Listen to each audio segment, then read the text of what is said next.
En el Imperio Incaico, las tierras y las propiedades pertenecían al dominio colectivo de los Aylus. Las familias reforzaban su pertenencia intercambiando bienes y trabajo a partir de los principios de la reciprocidad y complementación.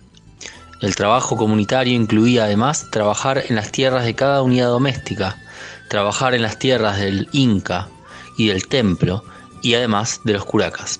Las tareas se llevaban a cabo por los denominados mitayos o trabajadores por turnos.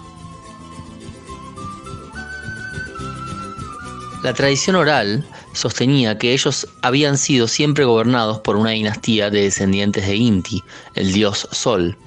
El origen mítico con el que los incas explicaban su historia narra que son Manco Cápac y Mama Ocllo, hermanos, hijos y esposos del Sol, quienes fundaron la ciudad de Cusco y además entregaron los conocimientos agrícolas necesarios para el surgimiento de una gran civilización.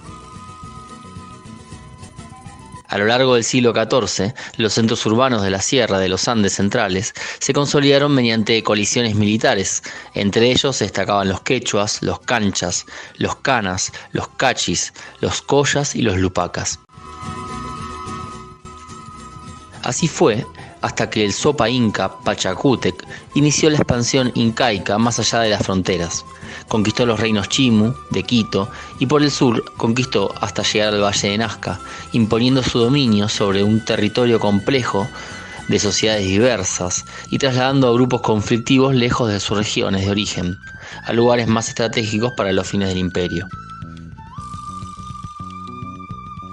Pachacútec fue además el organizador de la estructura económica del Estado, diferenciando las tierras del Inca y las del Sol, impulsando la construcción de canales de riego, andenes de cultivo, depósitos de granos, en todas las regiones del imperio.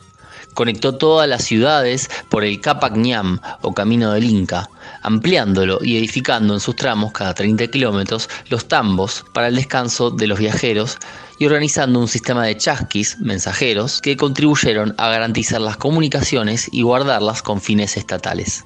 Pachacútec fue el responsable de la expansión cultural del Cusco, a partir de una transformación ideológica y la reelaboración histórica de los incas. Priorizó el culto al dios Sol y ordenó la edificación de templos en su honor, asegurando tierras y trabajadores para el sostén del templo e imponiendo el uso del quechua como lengua oficial en el imperio. En los últimos años de su vida, Pachacútec confió la dirección de las campañas militares a su hijo Túpac Inca Yupanqui, en tanto que él se dedicaba a la construcción en el Cusco de algunos de los monumentos como la Coricancha, Templo del Sol, y el Sacsayhuamán, fortaleza cercana a la capital.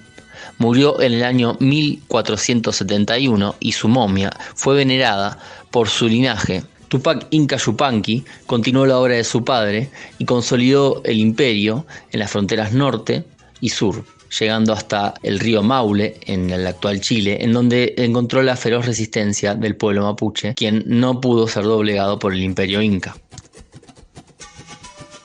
Huayna Cápac, su hijo, se concentró en consolidar la dominación del Estado incaico por sobre las comunidades Aylus en todo el territorio, hasta que fue víctima de una epidemia de viruela, enfermedad europea desconocida hasta entonces en América. Tras la muerte del Inca Huayna Cápac, dos de sus hijos, Huáscar y Atahualpa, iniciaron una guerra civil para ser nombrados los próximos herederos del trono del Sol. Pero esta guerra traería consecuencias catastróficas para el imperio incaico, ya que tras la llegada de los españoles, estos se encontrarían con un ejército debilitado, con una sociedad en crisis y con una economía devastada. De esta forma, el imperio incaico caería en manos de la corona española, luego de siglos de control de los Andes centrales, pero su herencia y su cultura permanecen vivas hasta el día de hoy.